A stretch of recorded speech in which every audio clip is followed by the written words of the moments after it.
Record करतो. Okay. हां, recording सुरू केलंय नीलिमा मावशी, so you can start. Okay. या नमस्कार मंडळी. आज आपण गीता जयंतीचा कार्यक्रम करीत आहोत. तर कार्यक्रमाची सुरुवात आपण गीता ध्यानाने करणार आहोत आणि ते गात आहेत स्वाती देशपांडे. स्वाती. ओके. ओम श्री परमात्मने नमः. ओम प्रार्थाय प्रतिबोधिता भगवता नारायणेन स्वयं व्यासेन ग्रथिता पुराणमुनिना मध्ये महाभारतम् अद्वैतामृतवर्षिणी भगवती अष्टादशाध्यायिनी अम्ब त्वामनुसन्धधामि भगवद्गीते भवद्वेषिणी. नमोऽस्तु ते व्यासविशालबुद्धे फुल्लारविन्दायतपत्रनेत्र येन त्वया भारततैलपूर्णः प्रज्वालितो ज्ञानमयः प्रदीपः. प्रपन्नपारिजाताय स्तोत्रवेत्रैकपाणये ज्ञानमुद्राय कृष्णाय गीतामृतदुहे नमः. सर्वोपनिषदो गावो दोग्धा गोपालनन्दनः पार्थो वत्ससुधीर्भोक्ता दुग्धं गीतामृतं महत्. वसुदेवसुतं देवं कंसचाणूरमर्दनं देवकी परमानन्दं कृष्णं वन्दे जगद्गुरुम्. भीष्मद्रोणतटा जयद्रथजला गान्धारनीलोत्पला शल्यग्राहवती कृपेण वहनी कर्णेन वेलाकुला. अश्वत्थामविकर्णघोरमकरा दुर्योधनावर्तिनी सोत्तीर्णा खलु पाण्डवे रणनदी कैवर्तकः केशवः. ओम.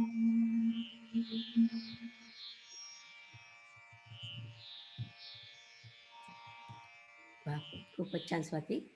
थँक्यू.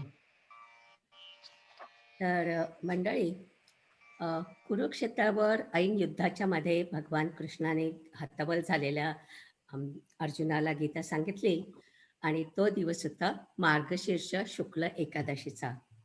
आणि साधारण डिसेंबर महिन्यात गीता जयंती येते. यावेळेस गीता जयंती 25 डिसेंबरला आहे आणि म्हणून आपल्या डिसेंबरच्या कार्यक्रमात आज आपण साजरी करत आहोत. तर कुरुक्षेत्र म्हणजे आजच्या हरियाणा राज्यातील एक गाव आहे आणि युद्धाच्या वेळी कृष्णाने ॲक्च्युअली जागी गीता सांगितली त्याला ज्योतिसार म्हणतात. आणि तिथे त्यांनी एक असं स्मारक पण उभारलेलं आहे आणि तिथे मी आपल्या कार्यक्रमाच्या पत्रिकेवर त्याचा फोटो टाकलेला होता. तर हरियाणामध्ये खूप मोठा असतो गीता जयंतीचा उत्सव आणि या दिवशी लोक उपास करतात. कुरुक्षेत्रामधील ब्रह्मकुंडात आंघोळ करून मग ज्योतिसारला जमा होतात. आणि तिथे आता स्वातीने म्हटलं तसं गीता ध्यान आधी म्हटलं जातं. नंतर संपूर्ण गीतेचं पारायण करतात आणि भजन कीर्तन वगैरे असा कार्यक्रम असतो. तर 2016 पासून हरियाणा सरकारने याला आंतरराष्ट्रीय रूप दिलं आहे. तर मलेशिया, सिंगापूर इत्यादी अनेक देशामध्ये गीता जयंतीचा कार्यक्रम मोठ्या प्रमाणात होतो. 1945 साली अहमदाबादचे स्वामी विद्यानंद महाराज यांना अशी उपरती झाली, की आपण भारतात गीता मंदिरं उभारावी. म्हणून आणि नागपूर हे देशाचं सेंटर आणि तिथे 0 माईलचा स्टोन आहे. तर तिथून सुरुवात करायची म्हणून त्यांनी पहिलं गीता मंदिर नागपूरला बांधलं आणि नंतर मग 4ही दिशांना एक गीता मंदिर बांधलं. तर या गीता मंदिरामध्ये गीतेचं पठण, शाळांच्या गीता पठणाच्या स्पर्धा असे अनेक कार्यक्रम वर्षभर सुरू असतात. ॲक्च्युअली आपल्या न्यूजर्सीमध्ये गेली 25 वर्ष दरवर्षी गीता जयंतीचा कार्यक्रम होतो आणि म्हणूनच आज मी म्हटलं, की आपण इथे आता महिन्यात आपण अध्यात्माचा एक कार्यक्रम करतो. तर डिसेंबरचा कार्यक्रम आपण गीता जयंतीचा म्हणून करावा. म्हणून आज तो विषय घेतलेला आहे. तर आपण सुरुवातीला गीता ध्यानम ऐकलं आणि आता आज आपल्याकडे प्रमुख वक्ते दिलीप थत्ते म्हणून आलेले आहेत. तुम्ही त्यांची भाषणं आधी पण ऐकली असतील. दिलीप थत्ते यांनी वेदांत, अध्यात्म आणि विज्ञान याचा अभ्यास केला आहे. अनेक ठिकाणी शाळा, कॉलेज आणि चर्चेस इत्यादी ठिकाणी ते हिंदू धर्माबद्दल भाषणं देत असतात. ऑस्ट्रेलिया आणि अमेरिकेत त्यांनी पार्लमेंट ऑफ वर्ल्ड रिलिजन्स इथे आपले पेपर्स वाचले होते आणि त्यांच्या हिंदू धर्माबद्दलच्या कामाबद्दल त्यांना विश्व हिंदू रत्न हा सन्मान मिळाला आहे. आता त्यांच्या करिअरबद्दल सांगायचं तर he is an alumni of Indian Institute of Management Ahmedabad. He has MS degree in chemical engineering, MBA. He is also certified executive leadership coach from Georgetown University, Washington, DC. And he is active in coaching senior executives in US corporations, non-profits and federal government. आणि दिलीप थत्ते हे एका मोठ्या कंपनीत senior executive होते. त्यांनी जगभर प्रवास केला आहे आणि सध्या ते NISTमध्ये सिनियर टेक्निकल ॲडवायझर म्हणून काम करत आहेत. त्यांच्या एवढ्या सगळ्या व्यापातून त्यांनी आज आपल्यासाठी वेळ काढला आहे आणि ते आज बोलणार आहे गीतेतील स्वधर्माबद्दल. तर आता त्यांचे विचार ऐकूया. Dilip Thatte.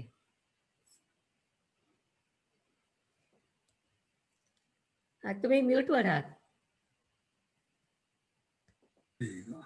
Okay. Can you hear me now? Yeah. Neelima, तुम्ही मला तुमच्या सत्संगामध्ये बोलण्यासाठी, माझे विचार मांडण्यासाठी त्याबद्दल मी तुमचा आभारी आहे. सर, तुमचे आभार. आणि मराठी कला मंडळाची कार्यकारिणी अनिरुद्ध भाकरे, रजनीताई जोगळेकर सगळ्यांनी अतिशय परिश्रम घेऊन हे कार्यक्रम ते ऑर्गनाईज करतात, त्याबद्दल मी त्यांचा पण आभारी आहे. आणि आज आता 38-40 लोक तुम्ही सगळे आलात शनिवार दुपारी सत्संगासाठी, तेव्हा तुमचे पण आभार. आणि आजचा विषय आहे आपला स्वधर्म. जेव्हा निलिमाने माझ्याशी फोन केला आणि म्हटलं की तुम्ही बोलाल का, तर तेव्हा मी त्यांना सांगितलं की माझा या विषयावर, अध्यात्मावर अध्ययन सगळं या देशात आल्यानंतरच सुरू झालेलं आहे. माझ्यासारखे तुम्ही बरेचसे लोक या देशामध्ये गेले 20, 25, 30, 40 वर्ष असाल एखाद्या वेळेस. आणि आपल्या मुलांना काय शिकवायचं संस्कृती आणि धर्म म्हणून, तेव्हा उत्सुकतेने आणि मी अभ्यास सुरू केला आणि मग त्याच्यामध्येच गुंतलो. पण सगळा माझा अभ्यास इथे झालेला असल्यामुळे आणि माझं लक्ष होतं मुलांना शिकवण्यात, तर तेव्हा संदेश आणि त्याच्यामधलं मेसेज काय द्यायचा त्याच्यावर जास्त फोकस होतं. भाषा कोणची वापरायची ह्याच्यावर नव्हतं.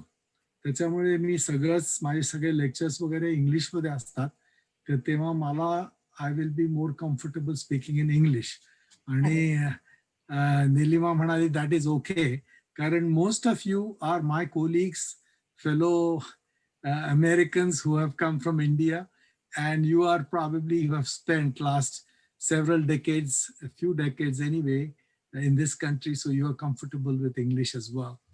तर तेव्हा मी मधनं मिक्स करून थोडं मराठी थोडंसं इंग्लिश असं बोलेन. तर त्याच्याबद्दल मी तुमची परवानगी घेत आहे. आणि दुसरं मी जोक करतो की ज्ञानेश्वरांनी पण भगवद्गीता संस्कृतची प्राकृतमध्ये सांगितली, कारण त्यांना सांगायचं होतं की the message is more important than the language. लोकांना कळायला पाहिजे. आणि आपल्या नेक्स्ट जनरेशनला इथे वाढले असल्यामुळे त्यांना they are lot more comfortable with English. तर तेव्हा English is today's Prakrit for them. तर तेव्हा मी इंग्लिशमध्ये बोलेन. आजचा विषय आहे स्वधर्म. स्वधर्म म्हटलं की वी आर टॉकिंग अबाउट धर्म, स्वधर्म. आणि धर्माचा अर्थ, if you look at the dictionary, माझ्याकडे वामन श्रीराम आपट्या यांची संस्कृत इंग्लिश डिक्शनरी आहे. त्याच्यामध्ये पाहिलं तर 17-18 वेगवेगळे अर्थ मिळतात धर्माचे. It all depends upon the context. संदर्भावर अवलंबून असतो काय अर्थ वापरायचा.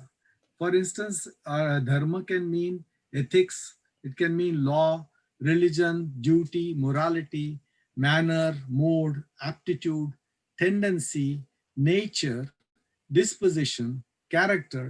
म्हणजे किती वाईड त्याचे मिनिंग्स आहेत. तर तेव्हा स्वधर्म म्हटलं की स्वतःचा all of these things. Most relevant in this context are the duty, the nature, the disposition, and the character. So keep that at the back of your mind. Context is very important.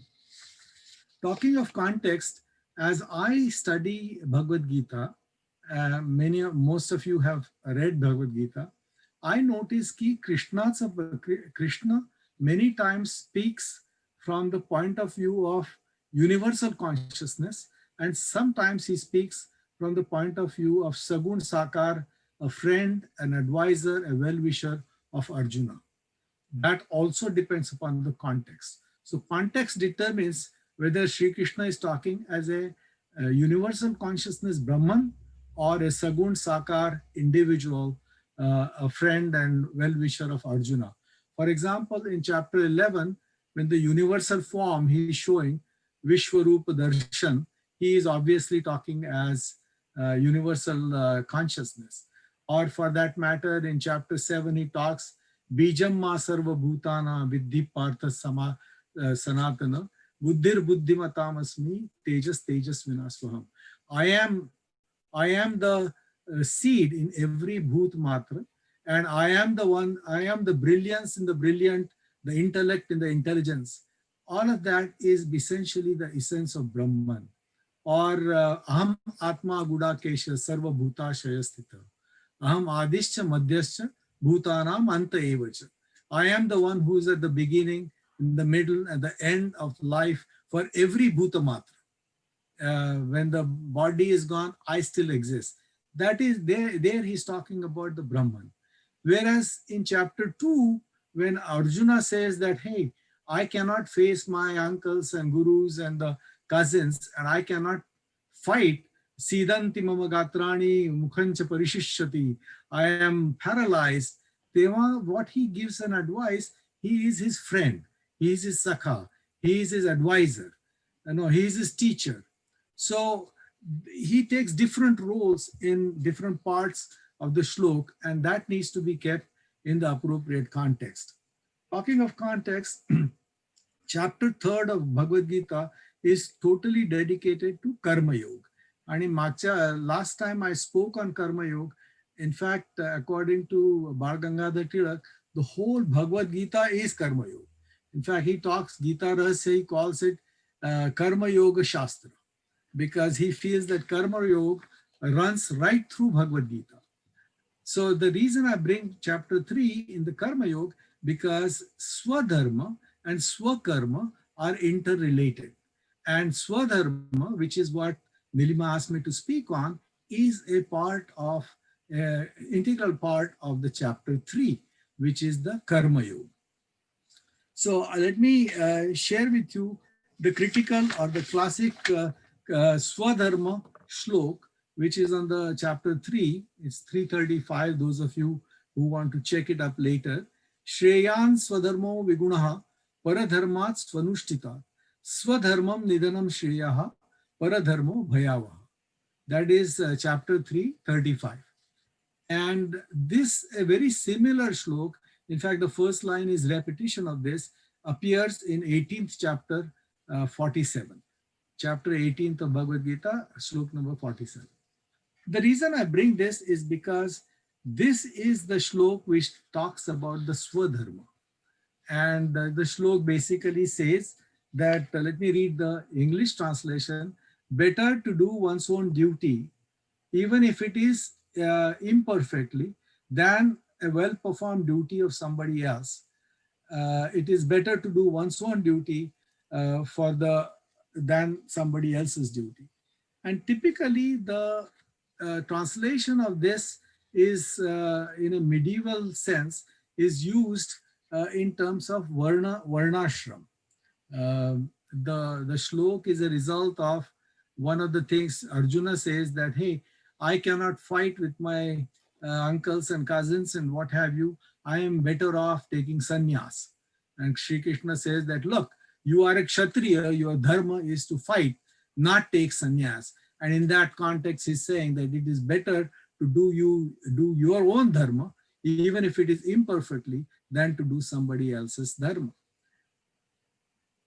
But that does not, but one of the things we discussed last time in the Karma Yoga is this Varna Ashram, Varna Vyavastha in the society, the social structure of Chaturvarnya was based on Guna and Karma. The chapter 4th of Bhagavad Gita has a very nice slok which summarizes Chaturvarnyam Maya Shrishtham Guna Karma Vibhagasha Tasya Kartaram Apima Vidha Kartaram Avyayam. That means I have created this based on the Guna and Karma. So Swadharma now brings Swakarma into the play. And Swaguna is also, or Swaguna is similar to Swabhava.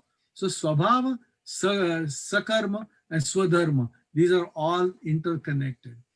In fact, those of you who are interested in this Chaturvarnyam, 18th chapter has 3 different shlok which outline the characteristics of a Brahman, a Kshatriya, Vaishya and a Shudra. And none of them refer to birth. So be aware when people bring in Chaturvarnya, birth has no place according to Bhagavad Gita in that. It is Guna and Karma. For example, in the Brahman, he says, Shamo damasya damas tapah shaucham shantir arjavam evacha jnanam vijnanam astikam brahma karma swabhavajam. Manje kai basically is saying that Shama, Dhamma, Suchirbhutpana, Shanti, Saralpana, Jnana, Vijnan, Adhyatma Jnan, Astik Buddhi, हे गुण ब्राह्मणाचे असतात. म्हणजे या हे गुण ज्याच्याकडे असतात त्याला ब्राह्मण म्हणावं. मग त्यांनी तसं कर्म करावं आणि मग त्याचा तो स्वधर्म होतो. तसेच सिमिलरली देर आर क्षत्रियाचे पण गुण वगैरे सांगितलेले आहेत. The reason I bring that up is because unlike traditional interpretation of this shlok that you should do your dharma based on your varna, Chaturvarnya, I would like to reinterpret this based on the current society. And again, many of you may agree, some of you may not agree, which is fine. I'm just here to express my own interpretation of this. So I feel that the Swadharma comprises of 3 areas. One is the disposition, which is the nature, which is the guna. For example, there are people who are interested, who have the natural tendency to interact with people. And then there are people who prefer to work with machines, work with computers, write the code. And that is their nature, and that cannot be changed. That is their nature. So they should be selecting a karma which will be suitable to their nature so that they are happy and they can be, they can perform that very well. There are a number of us in my generation who came here who are extremely good scientists, they prefer to do research rather than going into marketing because it requires a different personality. And that is nothing right or wrong about it. It is just different. So one has to recognize that guna, or the nature of the individual, is very important. The second important thing is the values and the ethics. And this becomes very important for the younger generation, particularly because the values will determine how happy you are doing what you are doing. For example, I have noticed, and I interact with the younger people, that a number of younger people, their money or accumulating wealth is not at the top of their list. There are kids who are bright, who could be making lots of money on Wall Street. They've chosen to work for non-profit. There are kids who have done medicine. They could be raking it in through medical practice, but they've chosen to do public health, and they've gone into public health. You know, the next generation is very sensitive about this. These are the values. So they find pleasure in pursuing a karma and a dharma which is in line with their values. And of course, the third one is, of course, the profession or the duty, and duty in life as well as duty to a profession. So number one, guna, which is the nature. Number two, value system. And number three, you select the profession based on that. Now, having done that, how do you do the karma? We talked about nishkama karma. When you're performing the karma, there are two things. There is a dheya and there is a phala.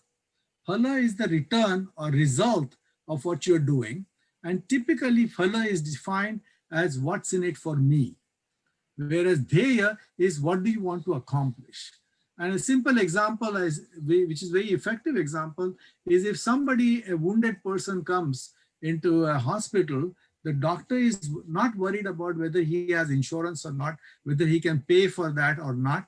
His dheya goal is to fix him because he's a wounded person and the doctor's job is to fix him as a professional versus whether he can pay or not. Now, if he does pay, or if he does happen to be the cousin of Bill Gates and makes a big payment, that's fine to enjoy later on. But when you are performing the karma, when you are performing, it's your dharma to make sure that the dheya or the objective is to look after the patient. That is the difference between karma, the phala and dheya. So Shri Krishna says, essentially, if you perform your duty without phalasha, nishkama karma as he defines it, then basically that karma is like doing worship for the God. And that karma will take you further on your path to enlightenment, your path towards moksha.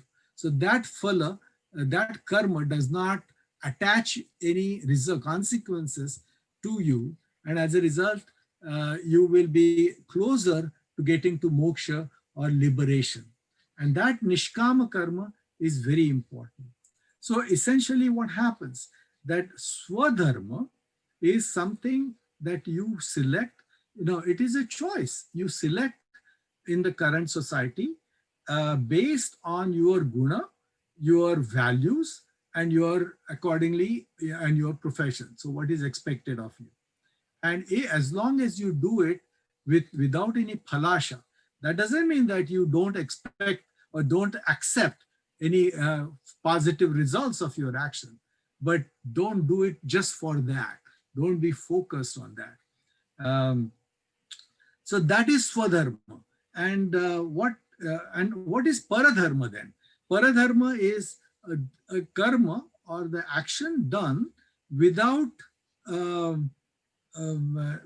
recognizing the nature, which is not in sync with the nature of the individual. For example, if somebody likes nature or somebody is extremely sensitive to environmental sensitivity and chooses or gets involved with a job which is polluting the environment, the person will not be happy. And so it's not his values, it's not his nature. So paradharma is the dharma which is not based on your nature, not based on your swabhav, not based on your values, and so that is called paradharma. So the shlok basically says that swadharma, your swadharma, which is based on these three principles, that even if you are unable to do perfectly that you would like to do, it is better to do it that rather than a paradharma, which you think you might be able to do even better. So that is the basic concept of swadharma, swakarma, and that is my interpretation of this shlok. Shreyan swadharmo vigunaha paradharmat swanushtita swadharme nidhanam shreya paradharmo bhayavaha.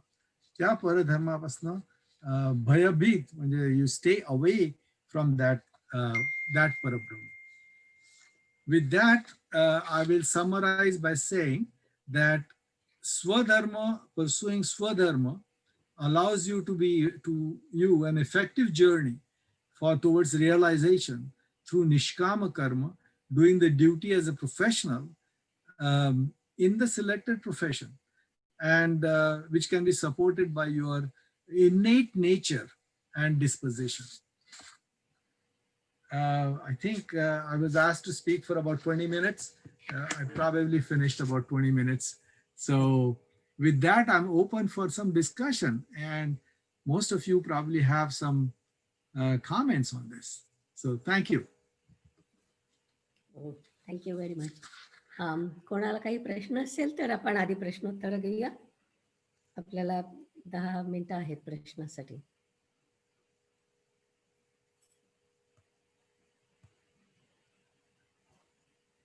मी तुम्हाला एक प्रश्न विचारते आधी. हा सांगा.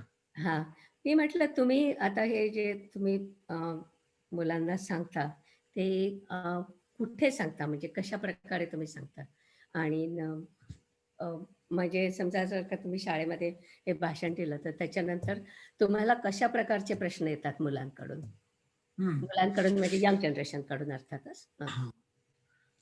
तर इथे Maryland schools मध्ये वर्ल्ड रिलिजन म्हणून क्लास आहे. So some of the teachers in different high schools, they know me and they invite me as a guest speaker. And they have in their class Hinduism, where there is a few days they spend. So during that time, I go as a guest speaker. So I have simplified Hinduism. Many of you have heard the 7 stars of Hinduism. So I talk about that. But what is interesting, which I would like to share with you, is at the beginning of the class, I ask, because there are about 35 to 40 kids, not even 35, about 30 to 35 kids in the class. And these are grade 12 children. So they are good 17, 18-year-old. So they are young adults. So I ask them how many belong to which faith, because for the reference, for the context, I want to relate. So I ask that question. And typically, most of them, majority are of Christian faith, but there are few Jewish faiths, 1 or 2 occasional Muslim faith. And then I asked, how many of you don't belong to any or don't believe in any faith? And I am getting typically anywhere between 25 to 30% of the kids raise their hands that they don't believe in any faith. Then I talk to them about the core tenets of Hinduism, Brahman, Atman, non-duality, and how it is, and how environmentalism is embedded in it, and how everybody has an Atman, and how there is a universality of soul, and Vasudhaiva Kutumbakam, and those concepts, with some slides. At the end, I leave about 10 minutes, 10-15 minutes for questions. And typically, somebody from that group who's don't believe in any faith makes a comment that, if this is what Hinduism is, I believe in every one of the concepts. Oh, wow. In fact, 2 years ago, one girl asked me, I believe in every one of the things that you talked about. How can I become a Hindu? Wow. And I said, if you believe in these, then you are a Hindu. Mhm. Now, if you want to demonstrate, display that you are a Hindu, then there are many things you can do. But essentially, it's a philosophy, and it's a concept. And so you asked me, how do I have the slideshow, and I've just compressed it to a point whereby I can say that in about 20-25 minutes, and then leave. It's a 36-minute class, I think, typically. So I leave about 10 minutes for the question and answer. And there's some good discussion, actually. Kids ask me for my personal preferences, and because I distinguish between Brahman and Ishwar, which is the Saguna Brahma God. plus Maya. Mhm. So they ask me, which deity do I worship personally? Mhm. They all like Ganesh, because I say that one of my favorite deities is Ganesh, and they all like Ganesh. I have a question, Nilima. बोला. Can I ask you a question? We see in our lifetime a lot of people, young people, who are lost. Lost in the sense that they want to be somebody else and they are doing something else. They are very unhappy, just like you said. But then comes the question during the time when they have a choice of selection of a career, how they can know themselves as to what is right for them. How can Gita help them to identify who are they and what is their dharma?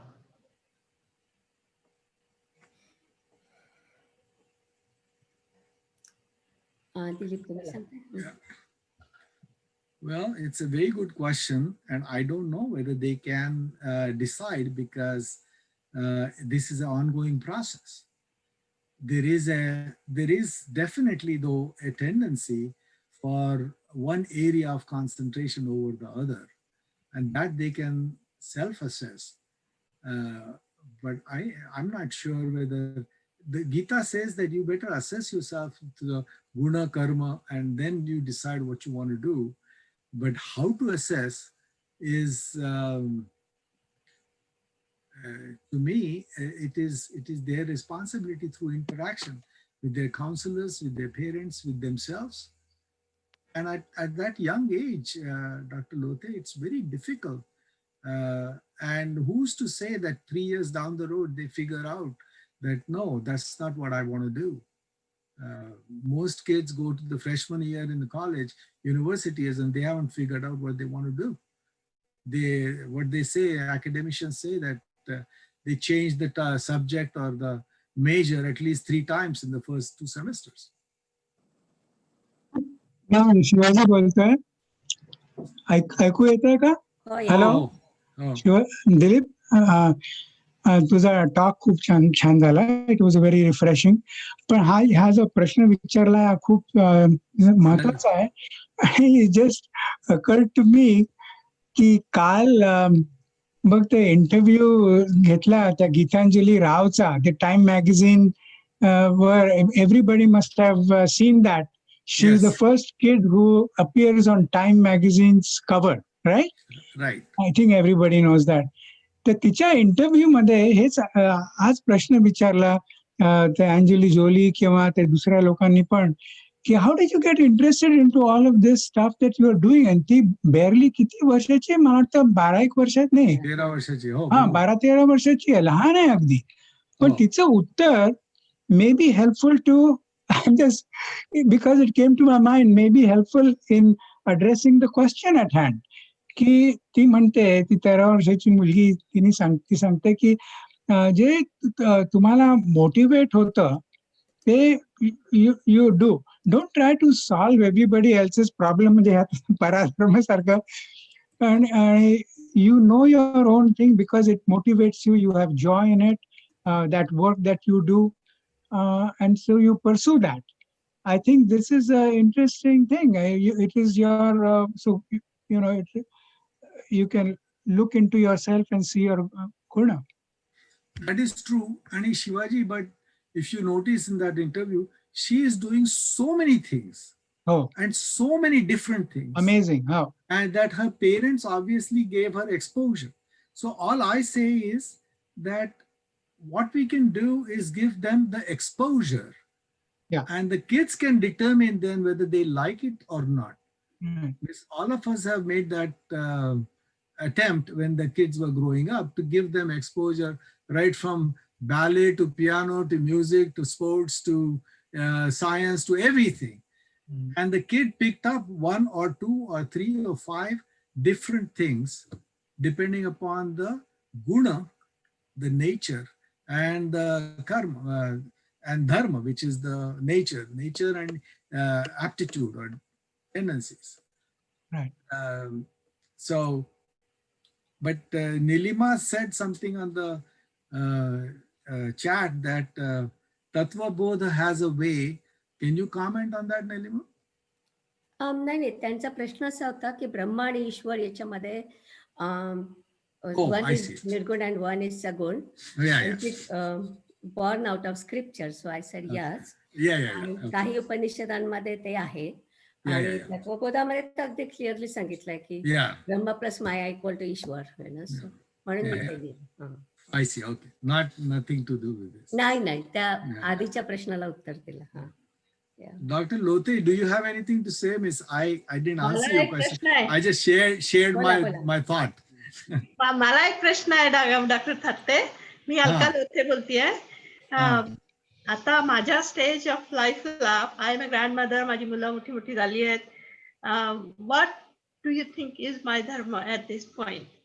मला gardening मध्ये खूप interest आहे आणि I pursue that. पण त्याच्याशिवाय जे रोजच्या जगण्याकरता आवश्यक आहे ते पण करणंच आवश्यक आहे ना. दॅट इज ऑल्सो माय धर्म. Oh, absolutely. So Very good. Well, पुष्कळचा वेळ ज्या गोष्टी आवडत नाहीत ते करण्याकरता जातो, पण जे आवडतं ते करण्याकरता जात नाही. So how do you balance that? well, it's a very good question. And dharma apla, you have many roles to play. And so depending upon in what context you are looking at your dharma, you have a dharma as an individual component of the society, you have a dharma as a wife, you have dharma as a grandma, you have a dharma towards yourself to to look after yourself and pursue what you like to do. And I think you just alluded to that you're doing that, right? You like something and you're doing that. And that is what Gita says, that even if you are not very good at it, because you know that, hey, I can be better than this, even then, if you like it and you want to do it and it is in your nature, then do it rather than not doing it.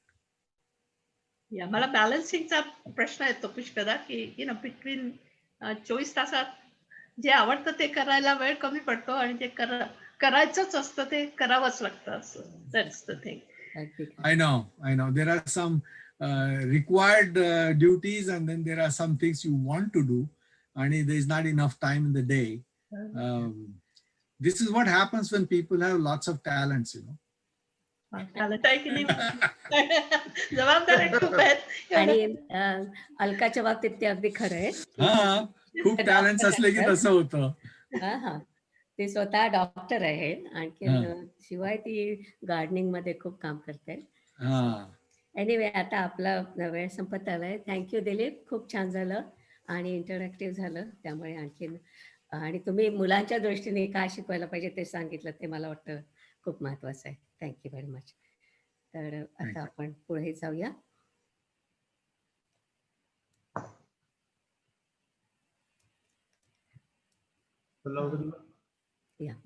काही ठरवत नाही मला. एक minute, mute वर जा please.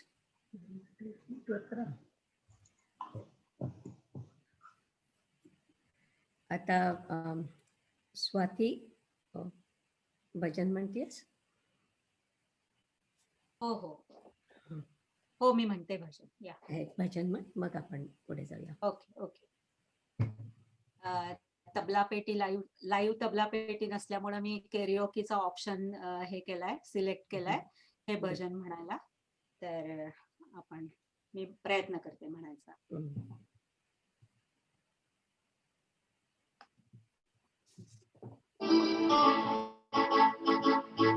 जग में सुंदर है दो नाम,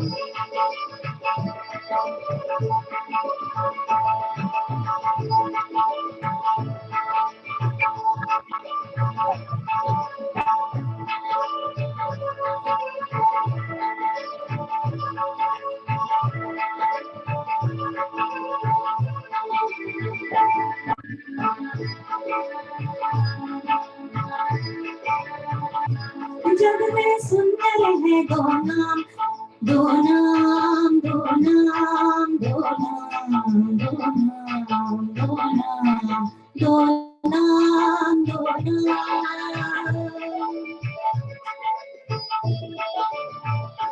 जग में सुंदर है दो नाम, चाहे कृष्ण कहो या राम। जग में सुंदर है दो नाम, चाहे कृष्ण कहो या राम। बोलो राम राम राम, बोलो श्याम श्याम, बोलो राम राम राम, बोलो श्याम श्याम श्याम। जग में सुंदर है दो नाम, चाहे कृष्ण कहो या राम। जग में सुंदर है दो नाम, चाहे कृष्ण कहो या राम। बोलो राम राम राम, बोलो श्याम श्याम श्याम, बोलो राम राम राम, बोलो श्याम श्याम श्याम, राम राम राम, श्याम श्याम श्याम, राम राम राम, श्याम श्याम श्याम।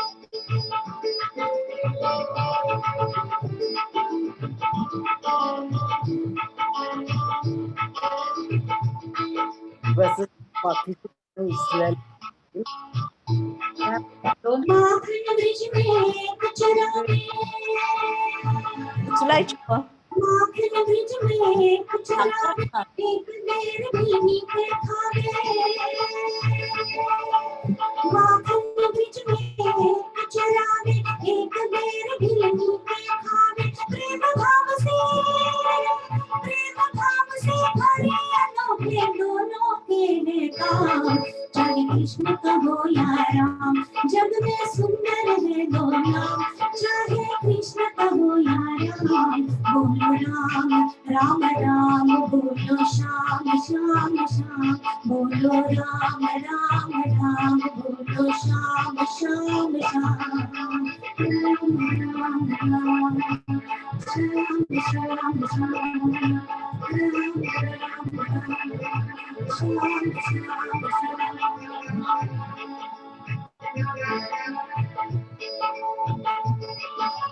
एक कंस पापी को मारे, एक कंस पापी को मारे, एक दुष्ट रावण संहारे। एक कंस पापी को मारे, एक दुष्ट रावण संहारे। दोनों दीन के दुख हरते हैं, दोनों बल के ठाम। चाहे कृष्ण कहो या राम, जग में सुंदर है दो नाम। चाहे कृष्ण कहो या राम, बोलो राम राम राम, बोलो श्याम श्याम श्याम, राम राम, श्याम श्याम श्याम।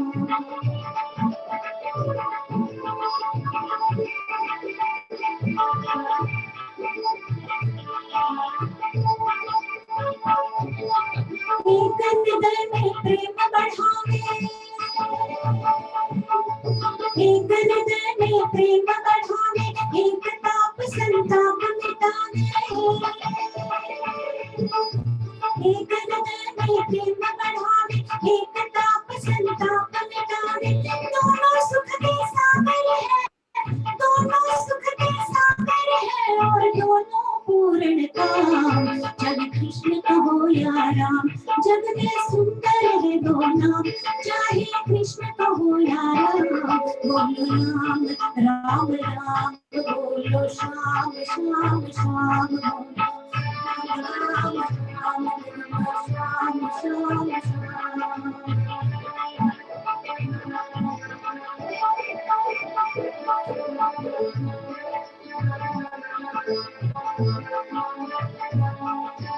एक राधिका के संग राजे एक राधिका के संग राजे एक जानकी संग राजे एक राधिका के संग राजे एक जानकी संग राजे चाहे सीता राम कहो चाहे सीता राम कहो या बोलो राधे श्याम चाहे कृष्ण कहो या राम जग में सुंदर है दो नाम चाहे कृष्ण कहो या राम बोलो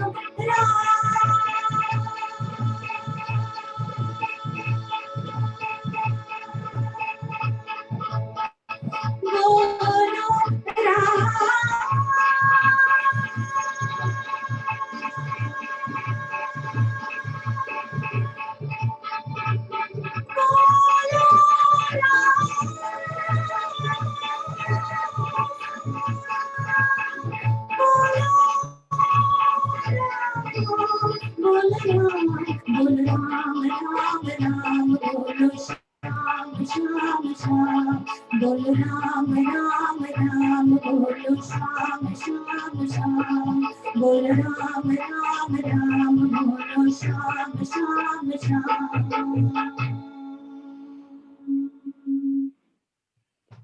फारच सुंदर म्हटलंस. थोडासा आवाजाला त्रास होत होता, पण त्याला काय करणार ना, काय इलाज नव्हता त्याला. काहीतरी पण हा कॅरिओकी मध्ये थोडासा प्रॉब्लेम होता, पण गाणं फार सुंदर झालं. Thank you very much. आता मी एक याच्यावरतीच आधारित गोष्ट सांगणार आहे. गीतेमध्ये आता आपण ऐकलं की श्रीकृष्णाने सांगितलंय की प्रत्येकाने आपलं स्वकर्म करायला पाहिजे. आणि दिलीपने आता जसं एक्सप्लेन केलं की स्वकर्म म्हणजे काय, तर आपल्या वर्णाप्रमाणे आणि आपल्या आश्रमाप्रमाणे आपल्या वाट्याला जे काम आलं आहे ते मनापासून करायचं. आणि गीतेमध्ये आणखी एक महत्वाचा श्लोक आहे, योगः कर्म सुकौशल्यम. म्हणजे जे काय काम आपल्याकडे आलं आहे ते आपण मनापासून करायचं, कौशल्यपूर्ण रीतीने करायचं.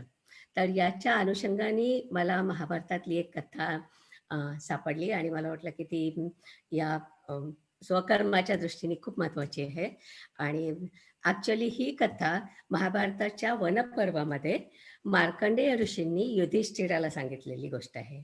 तर गोष्ट अशी आहे की कौशिक नावाचा एक द्विजश्रेष्ठ जंगलात झाडाखाली बसून तपश्चर्या करत होता. आणि काय झालं की तो झाडाखाली बसला होता आणि एका पक्षाने त्याच्या अंगावरती विष्ठा टाकली.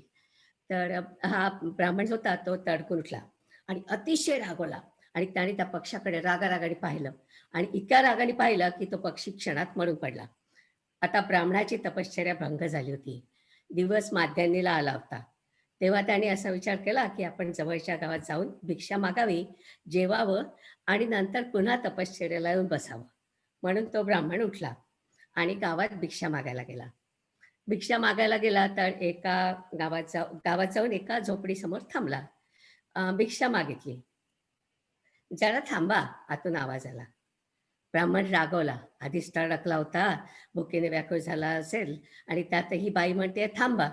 तर तो पुन्हा रागाने म्हणला, भिक्षां देही. तर बाईचा नवरा जेवायला बसलेला होता, ती त्याला वाढत होती आणि तिथूनच ती म्हटली, थोडं थांबा, मी आणते. ब्राह्मण चिडला. तो म्हटला, मूर्ख स्त्रिये, मला थांबायला सांगायचं धाडस तू कसं करतेस? तर ती बाई म्हटली, हे बघ, तू कितीही रागावलास ना तरी त्या जंगलातल्या पक्ष्यासाठी मी काही मरून पडणार नाही. माझ्या नवऱ्याला मी जेवायला वाढतेय, त्याचं जेवण झालं की घालते भिक्षा. आता ब्राह्मण चकित झाला. हिला कशी कळली जंगलात घडलेली गोष्ट? म्हणून तो कुतूहलाने तिथे थांबला आणि त्या बाईच्या नवऱ्याचं जेवण झालं आणि मग ती बाई भिक्षा घालायला बाहेर आली. तर ब्राह्मणाने तिला विचारलं, तुला पक्षाबद्दल कसं कळलं? तू काय तपश्चर्या केली म्हणून तुला हे अंतर्ज्ञान झालं हे मला सांग. ती म्हटली, हे बघ, मी आपली मी तपश्चर्या वगैरे काही केली नाहीये. मी एक विवाहित स्त्री आहे. पत्नी म्हणून आणि गृहिणी म्हणून माझी सगळी कर्तव्य मी मनापासून करत असते.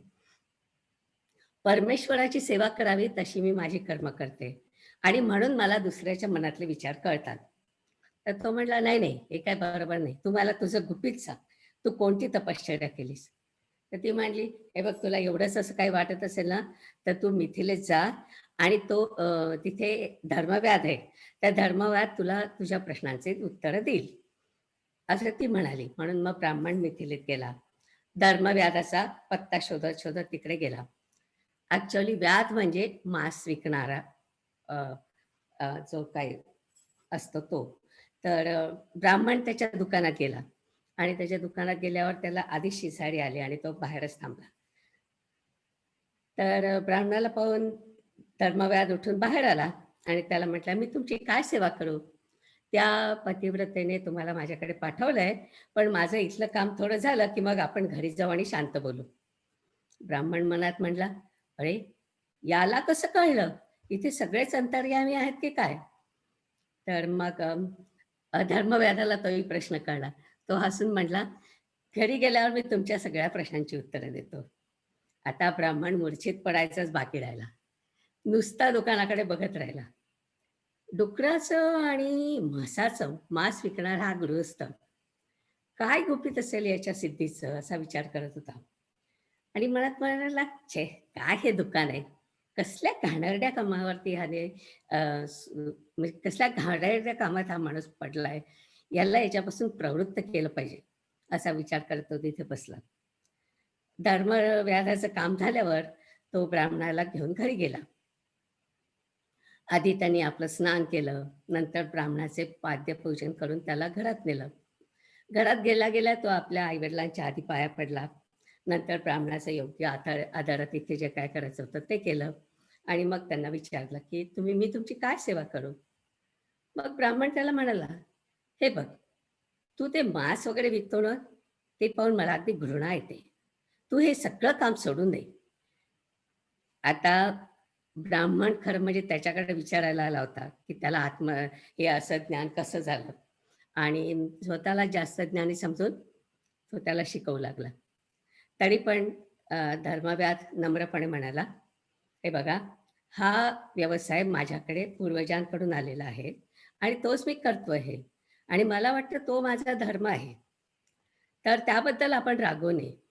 मी कोणत्याही जीवाची हत्या करत नाही. मी स्वतः मांस भक्षण करत नाही. मी माझ्या आईवडिलांची सेवा करतो, कुटुंबाचं पालनपोषण करतो, धंद्याच्या ठिकाणी काम करणाऱ्यांना माझ्या अपत्याप्रमाणे वागवतो. सगळ्यांना आधी अन्न देऊन उरलेलं ते मी आणि माझी पत्नी खातो. अतिथीचं आदरातिथ्य करतो. कधी कोणाची निंदा नालस्ती करत नाही. माझ्या वाटेला आलेल्या सर्व भूमिकांमधून मी स्वकर्माचं पालन करतो आणि मला वाटतं की समाजात प्रत्येकाने आपल्या कर्माचा भार उचलला पाहिजे. राजाने राजाचं कर्तव्य केलं पाहिजे, शेतकऱ्याने कृषी उद्योग आणि ते सगळं कर्तव्य मनापासून केलं पाहिजे, क्षत्रियाने राज्यरक्षण करायला पाहिजे, विद्यार्थ्याने विद्यार्जन करायला पाहिजे आणि माझ्या वाट्याला माझ्या प्रारब्धामुळे हे जे काम आलंय ते मी मन लावून करतोय. प्रत्येकानेच जर स्वकर्म जीव ओतून केलं तर समाजाची घडी नीट बसते. तर आणि नंतर मग तो म्हणला की सगळ्यांना कर्तव्यपरायण करणं हे राजाचं काम आहे. विपरीत काम करणाऱ्यांना शासन करणं हेही राजाचं कर्तव्य आहे, मग तो स्वतःचा पुत्र का असेना. जेव्हा राजा, मला हे वाक्य फार आवडतं, जेव्हा राजा दोषपूर्ण असतो तेव्हा राज्यात धर्माचा संकर होतो, म्हणजे धर्म दूषित होतो, प्रजेची अवनीती होते आणि देश रसातळाला जातो. आपण बघतोच आहे ते आता. आणि आमचा राजा जनक आदर्श राजा आहे, म्हणून प्रजा ही स्वधर्माचा पालन करून व्यवहार करते आहे. आणि धर्मव्याधाचं हे बोलणं ऐकल्यानंतर ब्राह्मणाचा अहंकार गळाला आणि तो धर्मव्याधाला शरण गेला. आणि धर्मव्याधाने त्यावेळी जे काही सांगितलं, उपदेश केला, त्याला व्याधगीता म्हणतात. त्याच्यामध्ये आणखी पण बराच उपदेश आहे, तर तो आपण कधीतरी नंतर बघूया. पण आजचा गीतेचा विषय आणि स्वकर्माचा विषय होता, म्हणून मला वाटलं की ही गोष्ट आपल्याला जास्त योग्य आहे आजच्या कार्यक्रमासाठी. तर आज स्वकर्मावरती आपण दिलीप थत्ते यांचं भाषण ऐकलं आणि स्वातीने छान गाणी म्हटली, कृष्णाचं एक गाणं म्हटलं आणि गीता ध्यानम म्हटलं आणि ह्याच्यामुळे नंतर आता आपला कार्यक्रम संपला आहे. जर का कोणाला काही आणखी प्रश्न असतील तरी पण आपण विचारू शकतो. तर आता आपण ओपन करूया.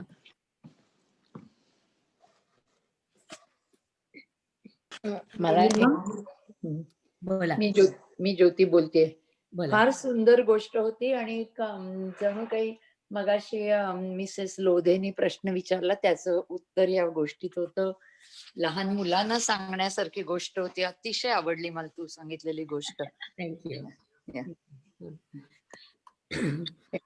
निलिमा, मला एक प्रश्न दिलीप थत्त्यांना विचारायचा आहे. बोला. ते म्हणाले ते डॉक्टरनी एक पेशंट त्यांच्याकडे आला तर त्यांनी फलाची अपेक्षा न करता त्याला ट्रीट करायला पाहिजे. ते पण डॉक्टरांचं फळ जे असतं ते तो पेशंट बरा होणं हे असतं की तो खरा पैशांकडे बघत नसतो.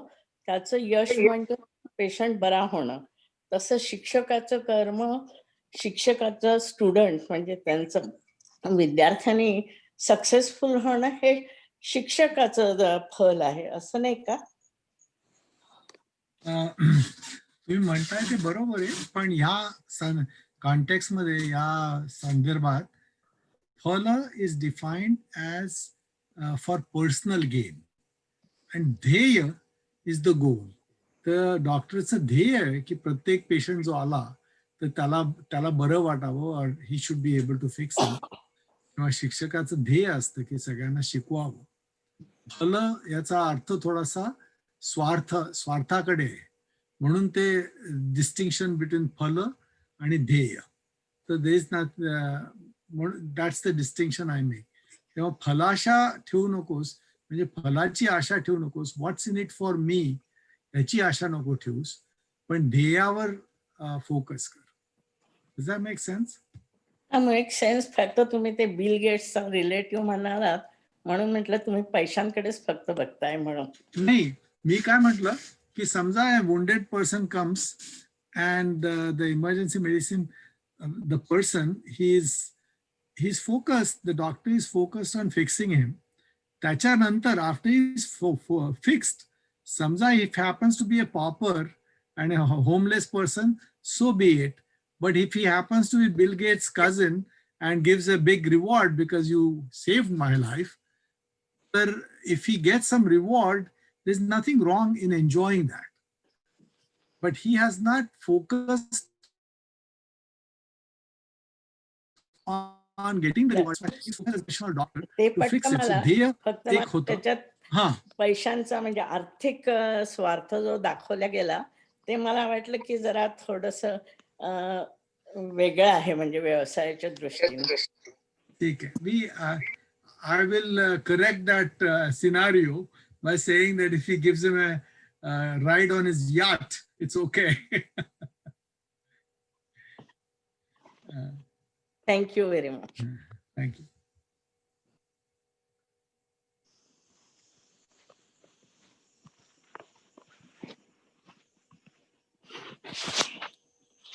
आणखी काय प्रश्न आहे ज्योती? नाही. निलिमा, तुम्हाला एक माझा प्रश्न आहे की ही गोष्ट फारच सुंदर होती आणि मनीषा और ज्योती whosoever said it's very well put, you told us very well. पण त्या ब्राह्मणाला मग कळलं की नाही की या लोकांनी ओळखलं कसं त्याच्या मनात काय ते? म्हणजे त्यांनी स्वतःचं स्वकर्म केलं, राईट. म्हणून त्यांना ती आणि योग कर्म सुकौशल्यम याच्यावरच ते आहे की आपलं जे काय काम करायचंय ते कौशल्य पूर्ण करायचं. पण मला एकच वाटलं की ही गोष्ट म्हणजे मार्कंडेय ऋषींनी जर का युधिष्ठिराला आधी सांगितली असती वनपर्वाच्या आधी तर कदाचित महाभारत घडलंच नसतं, कारण त्याला पत्नीचं कर्तव्य होतं ना, आणि तो विसरला होता ते कर्तव्य. तर म्हणून म्हणून मला वाटतं की व्यासाने ही गोष्ट वनपर्वात टाकली. शेवटी. हं. दिलीप, माझी एक लाईट कॉमेंट आहे, नथिंग टू डू. हा. मी म्हटलं लेखकाच्या दृष्टीने बोलायचं झालं तर हा. That story was open ended. Yes. म्हणजे So it's still you figure it out. yeah, it's still a mystery. Ki how did that lady find out Yeah. you know, he killed the bird and या. नीलिमा, ही गोष्ट तू English मध्ये लिहायला पाहिजे मुलांसाठी. काय ते? तू कर रजनी त्याचं ही आता गोष्ट भाषण. म्हटलं तू इंग्लिश मध्ये लिहायला पाहिजे मुलांसाठी. हो. या राईट. तर आणि मगाशी तुम्ही फलाबद्दल बोलत होते ना, तर त्याच्याबद्दल मला एकच थोडक्यात सांगायचं आहे की फळाची अपेक्षा करू नको हे जे आपण म्हणतो ना, त्याचं कारण म्हणजे माझ्या स्वामीजींनी जे सांगितलं ते मी सांगते. हा काय माझं स्वतःचं डोकं नाही आहे. ते म्हणतात की प्रत्येक कर्मावरती 3 फोर्सेस असतात. आधी भौतिक, आधी दैविक आणि आध्यात्मिक. म्हणजे आधी भौतिक म्हणजे तुम्ही जे काय करता ते, आणि आधी भौतिक म्हणजे आपल्या परिस्थितीवरती अवलंबून असतं ते, आणि आधी दैविक म्हणजे जे आपल्या हातात नसतं ते. तर असे 3 फोर्सेस असतात आणि त्याच्यातला फक्त आधी काय म्हणायचं, आध्यात्मिक जो आहे तर तुम्ही जे काय करता त्याच्यावरच तुमचा फक्त कंट्रोल आहे. समजा परिस्थितीमध्ये, समजा तुम्ही शाळेत परीक्षेला निघालात आणि मध्येच काहीतरी ऍक्सिडेंट झाला आणि तुम्ही 2 तास समजा अर्धा तास उशिरा पोचलात, तुमचा पेपर अर्धाच लिहिला गेला, त्याच्यावर तुमचा कंट्रोल नाही आहे. समजा वीजच पडली शाळेवरती आणि शाळेत हे झाली, तर तुम्ही त्याच्यावर तुमचा कंट्रोल नाही आहे. तर असं असल्यामुळे तुमचं फक्त 1/3 भागावरती कंट्रोल आहे. म्हणून तुम्ही असं अपेक्षा करू शकत नाही की तुम्ही अमुक अमुक केला, हे असं म्हणजे इक्वेशन नाही आहे की मी एवढं केलं की मला एवढं फळ मिळणारच आहे. मिळेल किंवा नाही मिळणार, कारण त्याच्यावरती बाकीचे पण फोर्सेस आहे. मला वाटतं असं आपण जर का धरलं तर फळाची अपेक्षा करू नको, म्हणजे फळ मिळेल पण मिळेलच असं गृहीत धरू नका तुम्ही, कारण की सगळंच काही तुमच्या हातात नसतं, बाकीचे पण फोर्सेस असतात त्याच्यावरती. आणि मला वाटतं की ते मला जास्त वाटलं, म्हणजे असं म्हणायला की जर का तुमच्या हातामध्ये 1/3च आहे तर how can you expect every time असं इक्वेशन सारखं की. नाही, ते मला पटतंय, पण काय आहे की फलाच्या अपेक्षेमुळेच लोक काम करतात ना. It's a motivating factor. So the difference is, my interpretation is ki once the process has begun. Now let's say that I'm an engineer, I'm taking on a project, and I know that if I do this project very well, I'll get a promotion and I'll get a bonus. Right. Okay, so I decide to take on the project. Right? So phalachi asha ahe mala. When I'm making that decision, I've taken that into account. And we all do that every step of the way during the life. The difference I feel is the process has begun. Now that I've taken a project and suddenly there is a acquisition and my boss is gone and chances of promotion have gone down, but that does not stop me from making the project a success. Now that I've taken on the project, I better do the best I can to finish the project. And तिथे मी फल मिळणार आहे का नाही मिळणार किंवा नाही मिळणार चांगलं म्हणून I won't screw up the project. So you need to be a professional, and that's the definition of professionalism. So I'm management consulting. Professionalism is that once you've made a commitment, you do a professional job regardless of whether you're going to get. You may not get the rewards or not. You may not deal with that customer later, second time around, based on that. But when you have made a commitment, you better fulfill that commitment to the best of your ability. And that is my interpretation, this karmanyavadikar asti also. That yeah, you don't have control on the results, but once you have made the process, once you have started the process, you do the best you can. कृष्णाने अर्जुनाला तेच सांगितलं की आपण सगळे प्रयत्न केले to avoid the war. मी स्वतः गेलो तुमच्यातर्फे. Now there is no way, there is no looking back. The process has begun. So now once the process has begun, you have consciously started the process.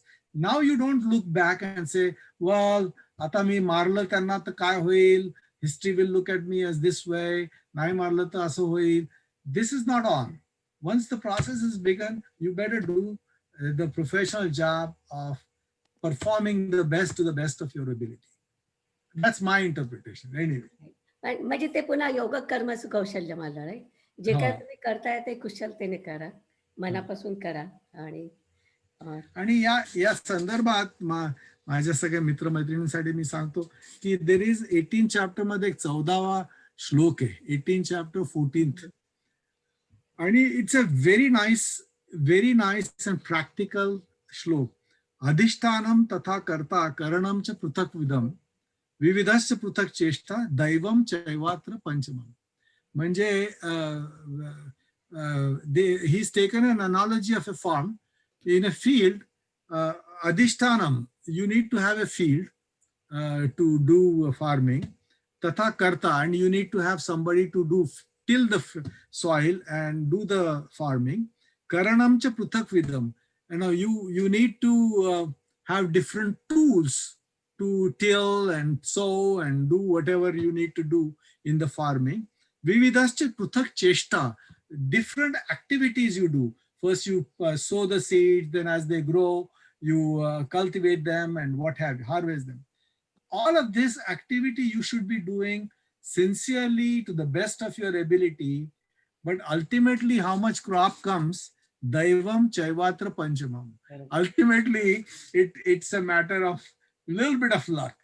So if you take the arithmetic from Nilima, from your 1 out of the 3, here I would say 4 out of the 5 is within your control, and that is more palatable to me from the business perspective. You do everything, 80% is in, what did they say, 90% in perspiration, and small percentage is on inspiration. That inspiration or luck or whatever you may call.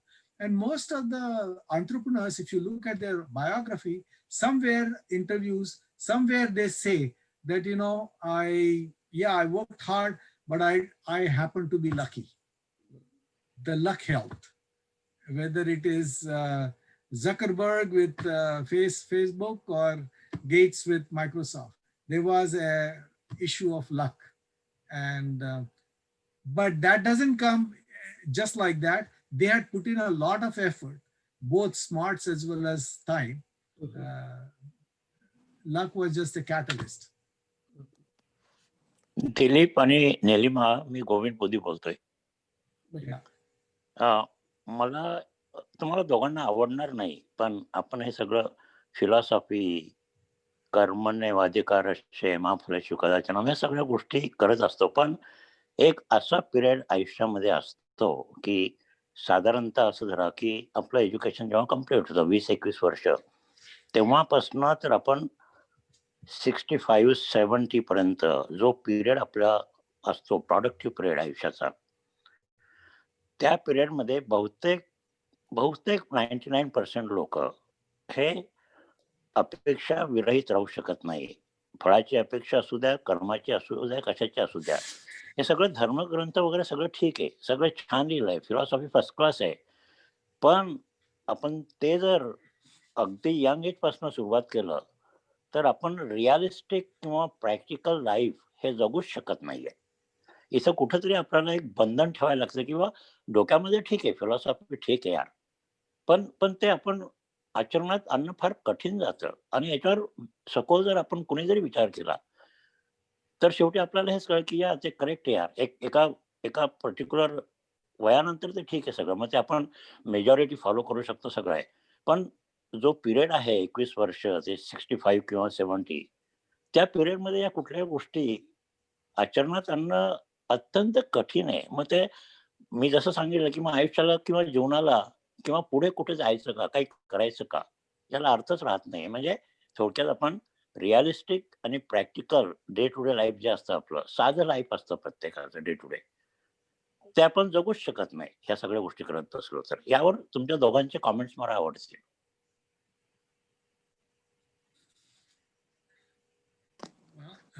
Nilima, you want to go first? नाही, बोला तुम्ही बोला. Govind, maybe I did not articulate it well.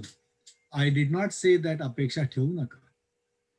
I'm saying that once the process has started, people make decisions what career to choose based on apeksha, based on phala, where they choose careers based on that. But I'm saying that our shastras say, take everything into account, your nature, your value system, and whatever the apeksha you have, and make a decision. But once you have made a decision, then you have selected a profession, you have selected a project, you've selected whatever, then do not just keep harping on the phalasha. समजा एखाद्या व्यक्तीने ठरवलं की बाबा या profession मध्ये चांगला पैसा आहे आणि मला ते करायचंय because my value system is such that I want to be a millionaire by the age I hit 30 and he has chosen that, that's fine. But then if the technology changes and suddenly he realizes that what he has set out to do may not happen, he may not make millions, doesn't mean that if he has made some commitments to other people that he will back out. So I think it's a very practical suggestion. In fact, I'm surprised at your comments because Bhagavad Gita to me is so practical that I wish I had been told and I'd been explained this Bhagavad Gita when I was 16, and that would have helped me a hell of a lot more. That's what I think. Well, okay. I think तू थोडासा point तिथं miss केलाय. Me age group specify केला होता की साधारणतः असं धरून चाल की आपण जेव्हा पहिली नोकरी सुरू होते, शिक्षण संपलं की तेव्हापासून तर रिटायरमेंट या आयुष्याचा हा जो पिरियड मी सांगितलाय तो फार महत्वाचा आहे. आपण जर भगवद्गीता 20 किंवा 25 वर्षाच्या मुलाला सांगितलं तू फॉलो कर आयुष्यभर, तर त्यावर तू कॉमेंट कर की किती त्यामध्ये हल्ली किती प्रॅक्टिकल होऊ शकतं. म्हणजे उपदेश ठीक आहे, सगळं व्यवस्थित आहे, मी असं म्हणत नाही की भगवद्गीता चूक आहे किंवा त्यात जे सांगितलंय ते इनकरेक्ट आहे. पण अगेन आय यूज 2 वर्ड्स की प्रॅक्टिकल आणि रिअलिस्टिक लाईफ मध्ये या फिलॉसॉफीचा किती उपयोग होतो. मी 3 शब्द फार व्यवस्थित वापरतोय, लक्षात ठेव. रिअलिस्टिक लाईफ, प्रॅक्टिकल लाईफ आणि फिलॉसॉफिकल लाईफ. तर कुठलं आयुष्य जगायचं आपल्याला त्या काळामध्ये हे ठरवणं फार महत्वाचं असतं. हो, मी तुम्हाला म्हणजे माझं मत सांगते. अर्थात हे फक्त माझं मत आहे. मला वाटतं की जेव्हा मी हे शिकले आणि उशिरा शिकले, मी 55व्या वर्षाच्या नंतर हे सगळं शिकले, तर मला असं वाटलं की मी हे आधी शिकले असते तर बरं झालं असतं. कारण जेव्हा आपल्याला आयुष्यात यश मिळत राहतं तेव्हा गोष्ट ठीक आहे, पण जेव्हा आपण सगळं प्रयत्न करतो आणि जेव्हा आपल्याला अपयश पदरात पडतं, तेव्हा मला वाटतं की जर का मला म्हणजे आधीच मला माहिती असतं की मला हे सगळं करायचं आहे, पण असं नाही आहे की मी एवढा सगळा अभ्यास केला म्हणून मला 100 पैकी 100 मार्क मिळतील असं नाही आहे. आणि त्याच हा पण इन लाईफ की आपण कुठेही आपण किती प्रयत्न केला तरी दरवेळी आपल्याला यश मिळतंच असं नाही. तर मिळतंच असं नाही हे जे आहे ते मला वाटतं गीतेमध्ये खूप छान सांगितलेलं आहे की तुम्हाला म्हणजे मग तयार असते. फळाची अपेक्षा करू नका. म्हणजे मला वाटतं ते खूप फळाची अपेक्षा असं नाहीच आहे ते. अधिकार असते म्हटलंय, म्हणजे फळावर तुमचा अधिकार नाही आहे, तुम्हाला कंट्रोल नाही आहे. आणि कंट्रोल नाही आहे ही इतकी प्रॅक्टिकल गोष्ट आहे की खरोखरच आपण काहीही केलं तरी त्याच्यामध्ये आपल्याला यश मिळेलच असं नाही आहे. कधी मिळेल, कधी नाही मिळणार. आणि त्याची जी तयारी मानायची असते ती मला वाटतं गीतेच्या थ्रू होते. आणि माझ्या मुलांनी, माझ्या दोन्ही मुलांनी, ॲक्च्युली माझ्या आधी गीता शिकले, तर माझ्या दोन्ही मुलांनी कॉलेजमध्ये असताना गीता शिकले आणि त्यांना आयुष्यामध्ये म्हणजे आता नाव ही इज 40 years old आणि माझी मुलगी आता 39 वर्षाची आहे. तर त्यांना मात्र असं वाटतं की खरोखरच आपण जे काय शिकलो, बॅकग्राऊंडमध्ये शिकलो ते खूप महत्त्वाचं होतं. कारण माझा मुलगा जेव्हा BSc पास रेसिडेन्सी करत होता तेव्हा त्याला फक्त 47,000 पगार मिळत होता. आणि त्याच्याबरोबरचे तो खरं बिझनेस मेजर होता, बिझनेसमध्ये पहिला आलेला होता. आणि त्याच्याबरोबर ते जी मुलं होती ती वॉल स्ट्रीटवर गेली आणि दे वर मेकिंग मिलियन्स. आणि हा मुलगा 47,000वरती रेसिडेन्सी करत होता. तर हा जो फरक होता त्या फरकामध्ये त्याला माहिती होतं की आपल्याला हे सगळं, मला डॉक्टर व्हायचं कारण मला बाकीच्यांना मदत करायची, व्हेरी आयडियलिस्टिक पर्सन. तर ते सगळं त्याला माहिती होतं आणि त्याला हा सगळा बॅकग्राऊंड असल्यामुळे मला वाटतं की तो he was able to deal with all this situation. आणि जेव्हा आपल्याला सगळं चांगलं असतं, अंकीडोरी असतं, तेव्हा काही प्रश्न नसतो. पण जेव्हा आपल्याला काही असे प्रसंग येतात आयुष्यामध्ये, तेव्हा गीतेसारखा उपदेश खूप महत्वाचा आहे. बाय द वे, मला एक सूचना सांगायची आहे की पुढच्या महिन्यामध्ये मी तैत्तरीय उपनिषदावरती 4 भाषणं देणार आहे. म्हणजे ॲक्च्युअली पूर्ण तैत्तरीय उपनिषद तर शक्य नाही कव्हर करणं, कारण त्याला जवळजवळ 200 तास लागतात. पण 9, 10, 16 आणि 17 जानेवारीला आपण 4 याच्यामध्ये फक्त ओळख तोंडोळख करून घेणार आहे तैत्तरीय उपनिषदाची. तर ती एक अनाउन्समेंट मला करायची राहिलेली होती. आणि आता आपला वेळ निलिमा, मी थोडंसं त्याच्यावर कंटिन्यू करतो. आपण 1-2 मिनिटच घेऊ त्याच्यावर. चालेल, चालेल. आणि तुम्ही आता म्हटला की तुमचा मुलगा, त्याला रिसेंट डॉक्टर व्हायचं होतं आणि एवढ्या पगारात बाकीचे वॉल स्ट्रीटला गेलाय. हां, हां. तुम्हाला असं वाटतं की कदाचित त्यांनी गीता वाचल्यामुळे त्याच्यावर खूप परिणाम झाला आणि ते तुम्हाला सुद्धा वाटतं की तुम्ही आधी गीता जर वाचली असती तर कदाचित तुमचं लाईफ फार फरक झाला असतं? याबद्दल मी टोटल 100% ॲग्री होत नाही, कारण हे एक बायस ओपिनियन आहे तुमचं. There are several people in the world ज्यांनी गीता वाचलीच नाही आणि ते लहानपणापासून 20 वर्ष किंवा 21 वर्षापासून कुठेतरी डिव्होशन करून टाकतात. त्यांना पैसा नको असतं, काही असतं, कुठेतरी जातात, होमलेस लोकांबरोबर काम करतात, अंध, बधीर यांच्याबरोबर काम करतात, वृद्धाश्रम. म्हणजे असं काही नाही की गीता वाचूनच, ही एक प्रवृत्ती असते, ही एक पर्सनॅलिटी असते. आणि गीता वाचल्यामुळे फायदा होईल, मी ते डिसॲग्री नाही करत त्याबद्दल, पण त्यामुळेच असं झालं, हे जे बायस ओपिनियन आहे ते ठीक नाहीये. दुसरा प्रश्न माझा दिलीपला आहे, तो म्हणजे असा आहे की तो आता हायस्कूलमध्ये किंवा कॉलेजमध्ये हे सगळे लेक्चर्स देतो. तर त्यांनी कधी स्टॅटिस्टिक्स अनालिसिस एवढं केलं का की त्याच्या लेक्चरमुळे किती % लोक असं विचार करायला लागले फिलॉसॉफिकली आणि त्यामुळे खूप फायदा झाला? ते एक स्टॅटिस्टिक्स मला हवं आहे ॲज अ सायंटिस्ट म्हणून. ते सुद्धा महत्वाचं असतं की आपण लेक्चर देतो, मुलं ऐकतात, माझ्याकडे मुलं येतात, मला प्रश्न विचारतात, पण शेवटी एक फीडबॅक नेहमी आपल्याला पाहिजे असतो की फीडबॅक त्याला किती मिळतो. किंवा 100 लोकांना लेक्चर दिलं, त्यातले काय 2 एकदम आचरणात आणायला सुरुवात केली का? ऐकणं आणि आचरणात आणणं यामध्ये जमीन आसमानचा फरक आहे. बरोबर आहे ते. Well, I will respond by saying other than qualitative comments, that I get feedback sheets from the kids in the class. I don't have any other statistics. Secondly, I am not teaching the Gita or the philosophy. In 25 minutes, once a semester, all I'm doing them is telling them the features, really the features of basic tenets of Hinduism, so that they know what real Hinduism is all about. We are not dealing deeper into the philosophy. I don't expect any change in the behavior other than the fact that they know that Hinduism is not polytheistic with monkey god and the elephant god walking around. There's a lot more to it. And that much I can tell you from their comments that they send me, sometimes by email, sometimes right then and there, I can tell you that that is effective, that they understand that Hinduism is not some exotic religion from somewhere else. So that statistics, it's a semi-qualitative statistic. But I am not attempting to teach them Bhagavad Gita philosophy that I can expect a change in the behavior with a 25-minute overview slides of lecture to give him tenets of Hinduism. One other comment I'll make, Govind, is that all the opinions being expressed by me, I can speak for myself, are biased because these are my opinions. Okay, so I am not speaking the ultimate absolute truth, because this is my perception, my interpretation of Gita, and this is my opinion. Most of you are welcome to disagree with me or agree with me.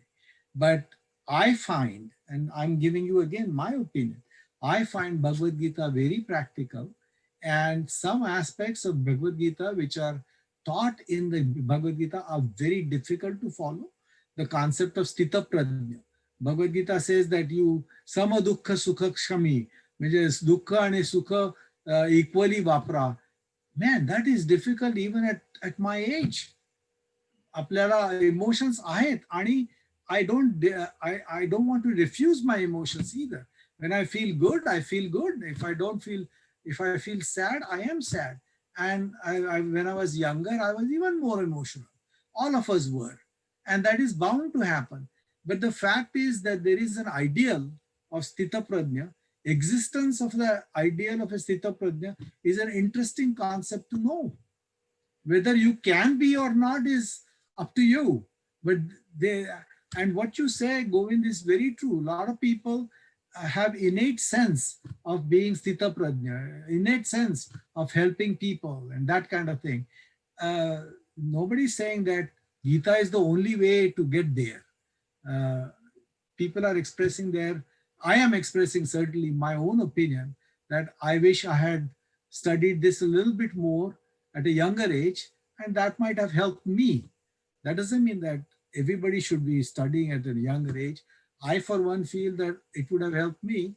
And I would tell that to any of my friends that, hey, if there's any concepts of Bhagavad Gita you can impart to your children at a younger age, they might benefit. That's all I'm saying. So when you say it is biased view, yes, I do have the biased view because it is my opinion and my interpretation of Bhagavad Gita. It has to be biased. It's very subjective. And nobody has to agree with it. Thank you very much. Thank you.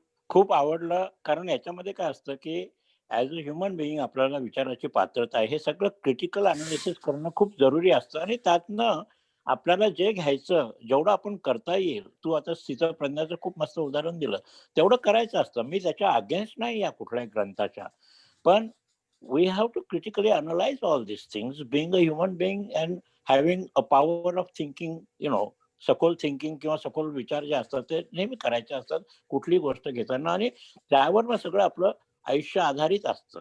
तर ते as it is सगळं घ्यायचं नसतं. म्हणजे ज्याला आता गीता 10 लोकांनी वाचली तर ते 10 वेगवेगळ्या प्रकारांनी त्याचं आचरणात आणतात. ते मला फक्त म्हणायचं होतं. आणि तो शेवटचा पॉईंट जो सांगितला तो मला एकदम ऍग्री झाला की अजूनही तुला काही गोष्टी त्यातल्या नाही करतायत. आपण जरी वाचली तरी नाही करतायत. करायचं ठरवलं तरी it is beyond our capacity to do that. त्यावेळेस ते कदाचित लोकांना शक्य होतं, त्यावेळेस ते लिहिलेले ग्रंथ होते, त्यावेळेची सिच्युएशन वेगळी होती, सगळंच वेगळं होतं. तर हे नेहमी विचार आपण जेव्हा असे आपण कुणाला सांगत असतो तेव्हा हे सुद्धा अनबायस विचार द्यायला पाहिजे की this is what today's thinking is. Okay, तेवढंच मला म्हणायचं होतं. Okay, thank you very much. आणि आता आपण संपवतोय. आपण शेवटचा श्लोक म्हणूया. ओम पूर्णमद पूर्णमिदं पूर्णात् पूर्णमुदच्यते पूर्णस्य पूर्णमादाय पूर्णमेवावशिष्यते. ओम शांति शांति शांति. हरि ओम. Thank you everybody. आणि स्पेशली छान झालं, डिस्कशन छान झाले आणि सगळ्यांनी पार्टिसिपेट केलं ते पाहून खूप छान वाटलं. थँक्यू स्वाती. छान गाणी झाली. स्वाती छान झालं गाणं खरंच. थँक्यू. पण काहीतरी प्रॉब्लेम आला ना ऑडिओ ह्याच्यामध्ये. प्रॉब्लेम मला पण तो काय आपल्या हातात नव्हता. थोडासा प्रॉब्लेम लाईव्ह असेल. Thank you everyone.